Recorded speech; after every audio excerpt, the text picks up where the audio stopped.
One of the hottest markets right now is generative AI. And I know you've been actually focusing a lot on something that I think very few people are talking about, which is shopping. That's, I think, grabbing a lot of your attention. Can you share with us what your thoughts are on either shopping or generative AI? And if you are a Stanford student who's trying to think about what opportunities to pursue, what excites you? The big reason why I focus on shopping, by the way, is because in Asia, there's a lot of innovation around shopping and transactions and product discovery that I just don't see yet in the West. And so it's, again, following that framework where I'm like, I see crazy product market fit working for literally hundreds of millions of people in other countries. Why does that not exist yet here? And on top of that, using those products, I'm like, that's a superior way to shop.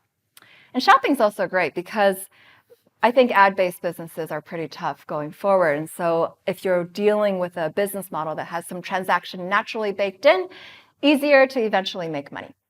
So a big reason why I love shopping is I still think there's so much room to innovate. Like live shopping just starting to take off in the US. But for those who have experienced it, it's very, very different than shopping on Amazon.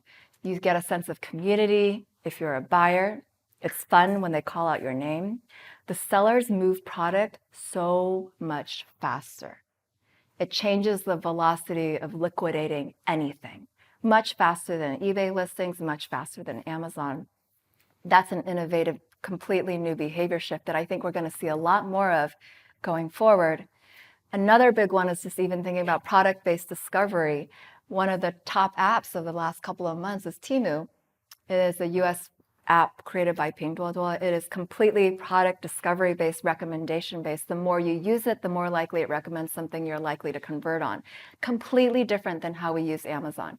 When I go to Amazon, I go straight to the search bar. I am not looking at that main page. Their recommendations to me are also a little off. I got a recommendation from Amazon just like 2 weeks ago of something I already bought that week. And I was like, how bad of a recommendation system could that be? Now, granted, sometimes they're good, but lots of room for improvement. And this idea that we're going to have more personalization in shopping and more product-based discovery is another big theme in commerce I'm excited about. AI, you mentioned, everyone's talking about AI. I think it's game-changing technology. I think there's a lot of use cases we have yet to see. So it's right now around people using their creative minds to figure out how do you apply this to fundamentally change a business model and make it unique, make it different. How do you make something 10 times, 100 times cheaper? How do you make it accessible to more people? I can tell you commerce is using AI in really interesting ways already. I'm invested in a couple of commerce companies and they use AI in design already. If they have to design a dress, if they have to design a jacket, if they have to design a necklace, if they have to, just today I was literally looking at photos of they're trying to create a mood board for a photo shoot.